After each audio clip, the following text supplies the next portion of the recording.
आताच आपण 12चे अवयव, मूळ अवयव आणि अवयव किती काय हे काढलं. आता याच्या रिलेटेड काही प्रश्न उत्तर आपण बघूया.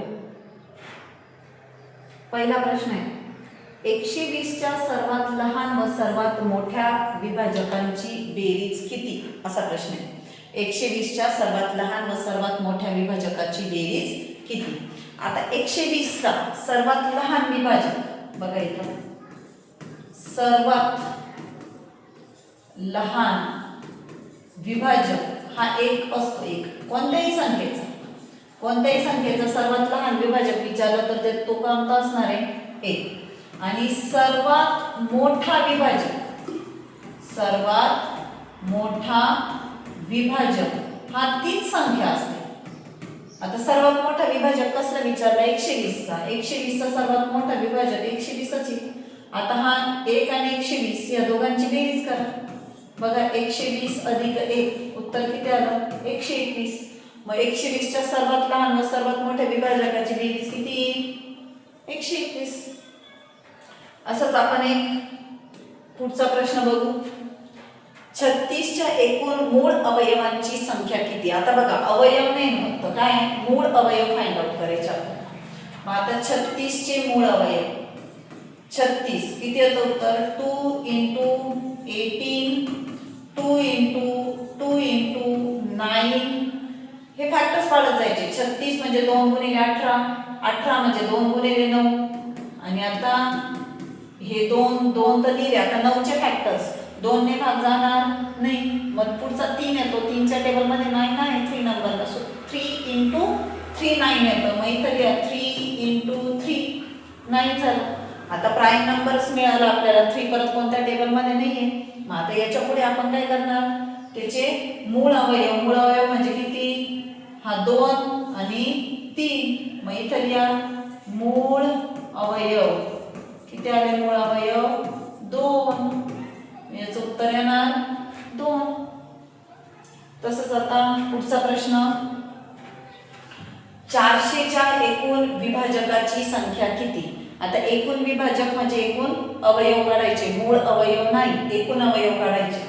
मग 400 उत्तर कसं लिहिणार, 2 × 200.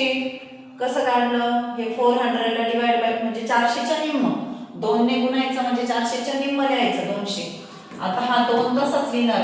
परत इथं 0 म्हणजे याला 2 ने गुणणार. 2 ने गुणणार म्हणून 200च्या निम्म करायचं, हाफ करायचं.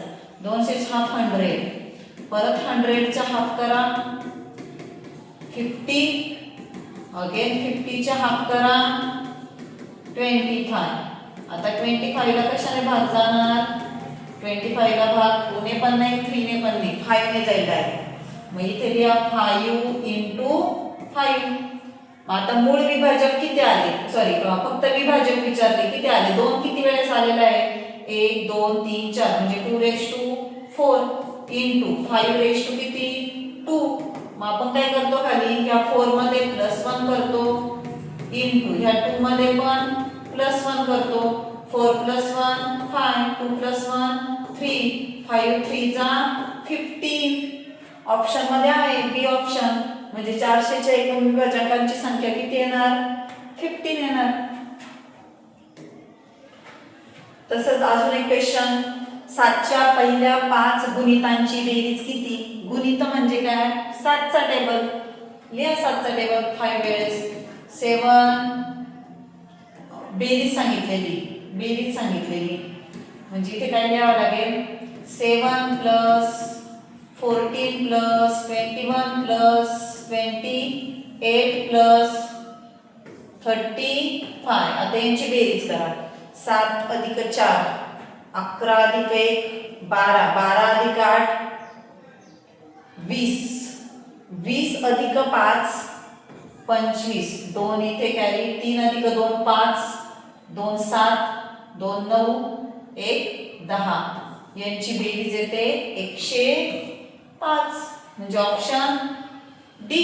गुणिता म्हणजे गुणाकार करायचा. 7 1 जा 7 2 जा 14, 7 3 जा 21. असं किती वेळेस लिहायचं, 5 गुणित सांगितले म्हणजे 5 वेळेस. आणि त्यांची बेरीज किती आली, 105.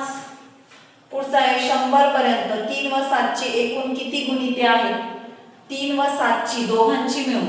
मग आता इथे काय करायचं, पहिले 7 चा टेबल बघा, तो मोठा आहे, मग नंतर त्याच्यामध्ये 3 ने पण भाग जाणारे आहेत का? 3 व 7 ची गुणिते सांगितली. पहिला 7 1 जा 7 येतो, 7 1 जा 7 तो 3 च्या टेबल मध्ये नाहीये. 7 2 जा 14 तो 3 च्या टेबल मध्ये नाही. 7 3 जा 21 3 च्या टेबल मध्ये आहे. 7 4 जा 28 जर असेल तर 28 3 च्या टेबल मध्ये नाही. 7 5 जा 35 पण नाही. 7 6 जा 42 7 7 जा 49 येतो. 49 पण 9 + 4 13 येतं. 13 काय 3 च्या टेबलला नाही. 7 7 जा 49 झाला. 7 7 7 जा 49 7 8 जा 56 आहे. 56 आहे का 3 च्या टेबलला? 5 + 6 11 नाहीये. 7 9 जा 63 आहे. 7 10 जा 70 तो नाहीये. 77 तो पण नाहीये. 77 नंतर पुढचा किती येतो? 84 येतो. 84 आहे का 3 च्या टेबलला? 8 + 4 आहे. 12 येतं म्हणजे आहे. इथे लिहिणार आपण 84 नंतर पुढचा 91 येतो. 91 मात्र 3 च्या टेबलला नाही, कारण 9 + 1 10 येतो. तो 3 च्या टेबलमध्ये नाही आहे. आणि परत 91 मध्ये 7 ऍड करून बघा 98 येतो. 98 3 च्या टेबलला नाहीये, कारण 98 म्हणजे 9 + 8 किती होतं? 17 येतं. तो 3 च्या टेबलला नाही. म्हणजे एवढेच फॅक्टर झाले. किती झाले टोटल फॅक्टर? गुणिते किती झाले? एकूण गुणिते 4 झाले. म्हणून याचं उत्तर येणार 4. असे एवढे टोटल 5 प्रश्न तुमचे आज घेतले. अशा अनेक प्रश्नांचा तुम्ही सराव करा. थँक्यू.